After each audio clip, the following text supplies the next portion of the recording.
आता आपण बघूया ऑपरेटिंग सिस्टीम म्हणजे काय. तर मी सांगते. या अगोदर आपण हेल्थ गुरु IITR यूट्यूब चॅनलवरती ऑपरेटिंग सिस्टीमवरती 2 व्हिडिओज टाकले होते. ते म्हणजे मोबाईल ऑपरेटिंग सिस्टीम आणि टॅबलेट्स ऑपरेटिंग सिस्टीम. ज्यांनी कुणी नसेल बघितले आपल्या हेल्थ गुरु IITR चॅनलवरती ते बघून घ्या. तर आता आपण बघणार आहोत संगणकाची ऑपरेटिंग सिस्टीम. ऑपरेटिंग सिस्टीम म्हणजे काय आणि ते कसं काम करतं. बघा आता इथे स्क्रीनवरती काय दिसत आहे. डाव्या साईडला सेंट्रल प्रोसेसिंग युनिट आहे. याला आपण काय म्हणू, संगणक म्हणू. तर याविषयी आपण संगणकाचे पार्ट्स म्हणजे संगणकाचे भाग याविषयी आपण ऑलरेडी व्हिडिओ टाकलेला आहे.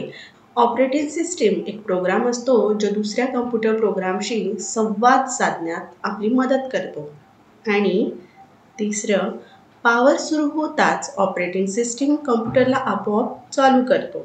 तर याला अगदी साध्या आणि सोप्या भाषेमध्ये आपण मांडूया की ऑपरेटिंग सिस्टीम म्हणजे काय. ऑपरेटिंग सिस्टीम हा संगणकाचा सर्वात महत्त्वाचा सॉफ्टवेअर आहे जो संगणकातील हार्डवेअर आणि सॉफ्टवेअर यांच्यात समन्वय साधतो.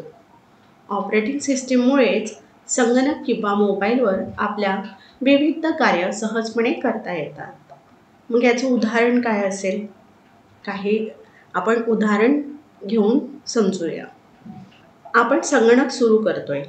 जेव्हा आपण संगणक चालू करतो तेव्हा ऑपरेटिंग सिस्टीम लोड होते आणि आपल्यासाठी एक इंटरफेस तयार करते.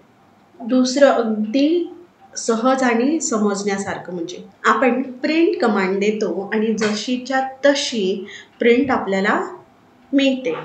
तर मग आपण कसं म्हणणार याला, जर आपण एखादा डॉक्युमेंट्स प्रिंट करायचा असेल आणि Ctrl+P कीबोर्डवरनं प्रेस केलं तर ऑपरेटिंग सिस्टीम प्रिंटरला सूचना देते आणि प्रिंट आउट आपण घेतोय.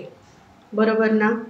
म्हणजेच काय, तर ऑपरेटिंग सिस्टीम हा वापरकर्त्याने दिलेल्या आदेशांचे संगणक हार्डवेअरशी योग्य प्रकारे समन्वय साधणारा मुख्य घटक आहे. तो संगणक आणि व्यक्ती यांच्यातील संवाद सुलभ आणि कार्यक्षम बनवतो. आता बघूया आपण ऑपरेटिंग सिस्टीमचे कार्य. ऑपरेटिंग सिस्टीम ही आपल्या मोबाईल किंवा संगणकातील सर्वात महत्त्वाची कार्यप्रणाली आहे, ज्याला शॉर्ट फॉर्ममध्ये OS असे देखील म्हटले जाते.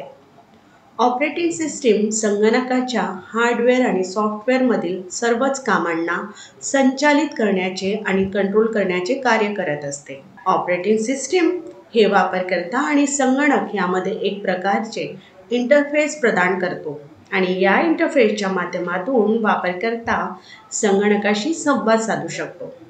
ऑपरेटिंग सिस्टीम हे खूप साऱ्या छोट्या छोट्या प्रोग्राम्सचा एक समूह आहे. OS शिवाय संगणक कार्य करू शकत नाही. बघा स्क्रीनवरती काय सांगत आहे. हा कम्प्युटरच्या कार्यावर नियंत्रण ठेवतो आणि एक समन्वय साधतो. हा तुमच्या आणि कम्प्युटर दरम्यानचा संवाद सोपा करतो. हा आउटपुट आणि आउटपुट डिव्हाइसेसवर नियंत्रण ठेवतो. हा कम्प्युटर प्रोग्राम्सवर नियंत्रण ठेवतोय. हा कम्प्युटरच्या मेन मेमोरीचे वापर नियंत्रित करतो. म्हणजे जर याचा निष्कर्ष काढायचा झाला तर ऑपरेटिंग सिस्टीम हा संगणकाच्या कार्यावरती काय करतोय, नियंत्रण ठेवतोय. तर आपण अजून त्याला सोप्या भाषेत समजून घेऊया. म्हणजे काय, हार्डवेअर आणि सॉफ्टवेअरचे व्यवस्थापन. ऑपरेटिंग सिस्टीम हार्डवेअर जसे की CPU, RAM, हार्ड डिस्क आणि सॉफ्टवेअर जसे की ॲप्स, प्रोग्राम्स यांच्यातील संवाद साधते. फाईल्स व्यवस्थापन, डेटा साठवणे, व्यवस्थित ठेवणे, शोधणे आणि हटवणे या सर्व गोष्टी ऑपरेटिंग सिस्टीमद्वारे नियंत्रित होतात. मल्टीटास्किंग, एकाच वेळी अनेक ॲप्स किंवा प्रोग्राम्स कार्यरत ठेवण्यासाठी ऑपरेटिंग सिस्टीम जबाबदार असते. युजर इंटरफेस, ऑपरेटिंग सिस्टीममुळे संगणक किंवा मोबाईल सोप्या व समजण्यासारख्या पद्धतीने वापरता येतो. उदाहरण, टच स्क्रीन किंवा कीबोर्डद्वारे. मग ऑपरेटिंग सिस्टीमची उदाहरणे काय असतील? प्रश्न तर पडलाच असेल ना. आपल्या मोबाईलमध्ये कोणती ऑपरेटिंग सिस्टीम आपण यूज करतोय? Android, iOS. तर हे दोन काय आहे? ऑपरेटिंग सिस्टीम आहे. विंडोज हा डेस्कटॉप संगणकासाठी सर्वात सामान्यतः वापरला जाणारा ऑपरेटिंग सिस्टीम आहे. उदाहरण जर आपण संगणकावर मायक्रोसॉफ्ट वर्ड वापरत असू तर विंडोज ऑपरेटिंग सिस्टीम त्याला कार्यरत ठेवते. अँड्रॉइड हा स्मार्टफोन किंवा टॅबलेटसाठी लोकप्रिय ऑपरेटिंग सिस्टीम आहे. उदाहरण म्हटलं, जर आपण मोबाईलवर व्हॉट्सअप वापरत असू तर अँड्रॉइड यावर चालते. iOS ॲपल कंपनीचे मोबाईल्स आणि टॅबलेट्स यासाठी वापरले जाणारे ऑपरेटिंग सिस्टीम. उदाहरण, जर तुम्ही आयफोनवर सफारी ब्राउझर वापरत असाल तर iOS त्याला कार्यक्षम ठेवतो. लिनक्स हा मुक्त स्रोत असलेला ऑपरेटिंग सिस्टीम आहे जो सर्व्हर, संगणक आणि इतर उपकरणावर चालतो.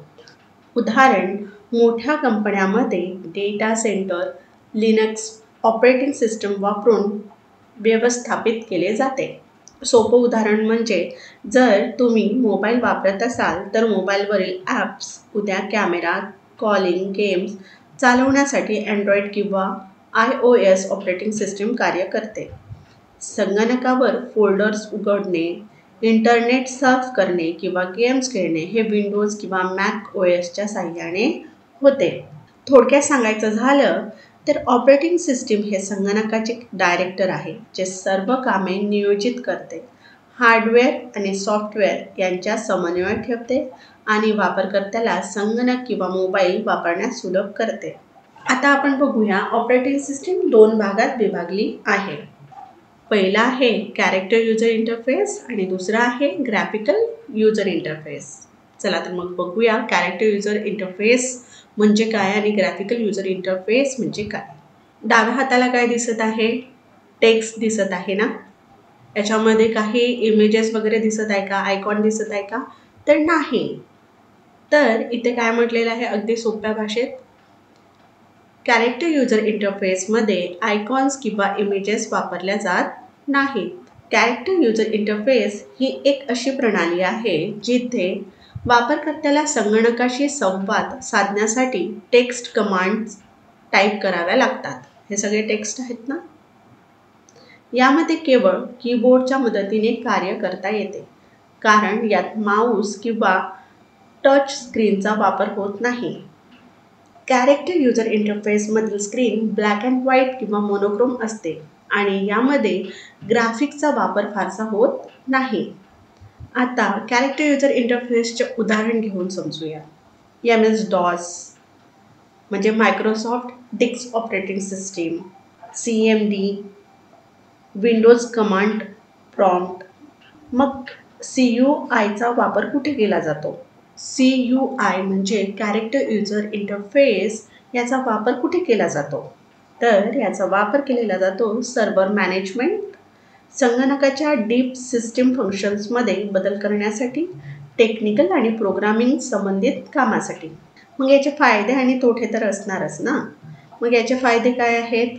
जलद प्रक्रिया, संगणक कमी संसाधनावर कार्य करू शकतो, तांत्रिक वापरकर्त्यासाठी अधिक नियंत्रण. आणि याचे तोटे काय मग? वापरण्यास कठीण, सर्वसामान्य वापरकर्त्यासाठी सोपी नाही, प्रत्येक कार्यासाठी कमांड लक्षात ठेवावी लागते आणि ग्राफिक्सचा अभाव. मग आता आपण बघूया ग्राफिकल युजर इंटरफेस. इथे काय सांगत आहे मग? ग्राफिकल युजर इंटरफेसमध्ये इमेज आणि आयकॉन्स असतात. बघा एक्झाम्पलमध्ये Safari, contacts, calendar, reminders, FaceTime दिसत आहे ना आपल्या स्क्रीनवरती. कॅरेक्टर युजर इंटरफेसमध्ये काय होतं? टेक्स्ट कमांड्स होती आणि याच्यामध्ये काय दिसत आहे? ग्राफिकल युजर इंटरफेसमध्ये इमेज आणि आयकॉन्सचा यूज केला जातो. मग याला अगदी सोप्या भाषा समजायचं म्हणजे काय म्हणू शकतो आपण? कसं म्हणणार मग? तर आपण म्हणूया इथे ग्राफिकल युजर इंटरफेस ही प्रणाली वापरकर्त्याला आकृती, चिन्हे, बटणे आणि विंडोजच्या माध्यमातून संगणकाशी संवाद साधण्याची संधी देते. ग्राफिकल युजर इंटरफेसमध्ये Mouse, keyboard, touch screen, stylus इत्यादी इनपुट डिव्हायसेसचा वापर केला जातो.